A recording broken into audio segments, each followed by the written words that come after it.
فرمان مصطفیٰ صلی اللہ علیہ وسلم، جب تمہیں بدگمانی پیدا ہو تو اس پر یقین نہ کرو، اور جب تمہیں کسی کام کے بارے میں بدشگونی پیدا ہو تو اسے کر گزرو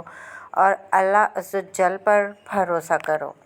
فرمان مصطفیٰ صلی اللہ علیہ وسلم، قیامت کے دن عالم اور عابد لائے جائیں گے۔ عابد یعنی عبادت گزار سے کہا جائے گا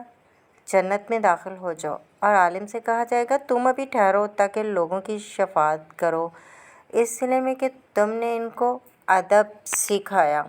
فرمان مصطفیٰ صلی اللہ علیہ وسلم، جو اپنے والدین کی دونوں یا ایک کی ہر جمعے میں زیارت کرے گا اس کی مغفرت ہو جائے گی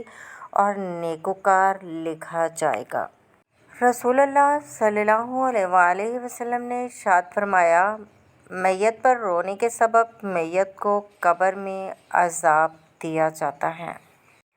فرمان مصطفیٰ صلی اللہ علیہ وسلم، حضرت ابو قتادہ رضی اللہ تعالیٰ عنہ فرماتے ہیں کہ میں نے رسول اللہ صلی اللہ علیہ وسلم کو یہ ارشاد فرماتے ہوئے سنا، جو شخص یہ چاہتا ہے کہ اللہ تعالیٰ اس کو قیامت کے دن کی تکلیفوں سے بچا لے تو اس کو چاہیے کہ تنگ دست کو جس پر اس کا قرض وغیرہ ہو مہلت دے یا اپنا پورا مطالبہ یا اس کا کچھ حصہ معاف کر دے۔ فرمان مصطفیٰ صلی اللہ علیہ وسلم، منافق کی 3 نشانیاں ہیں: جب بات کہے تو جھوٹ بولے، جب وعدہ کرے تو خلاف ورزی کرے، اور جب اس کے پاس امانت رکھی جائے تو خیانت کرے۔ فرمان مصطفیٰ صلی اللہ علیہ وسلم، حضرت ابن عباس بیان فرماتے ہیں کہ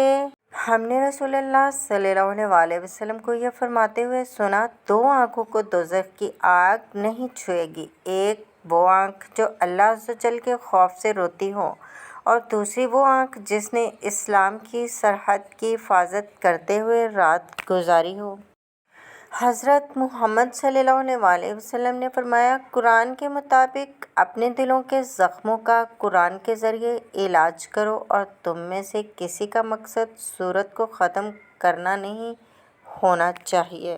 حضرت محمد صلی اللہ علیہ وسلم کا ارشاد، جو عورت ننگے سر بے پردہ گھر سے باہر جائے تو اس عورت کے ساتھ 4 آدمی جہنم میں جائیں گے، پہلا اس کا باپ، دوسرا اس کا خاوند، تیسرا اس کا بھائی، چوتھا اس کا بیٹا۔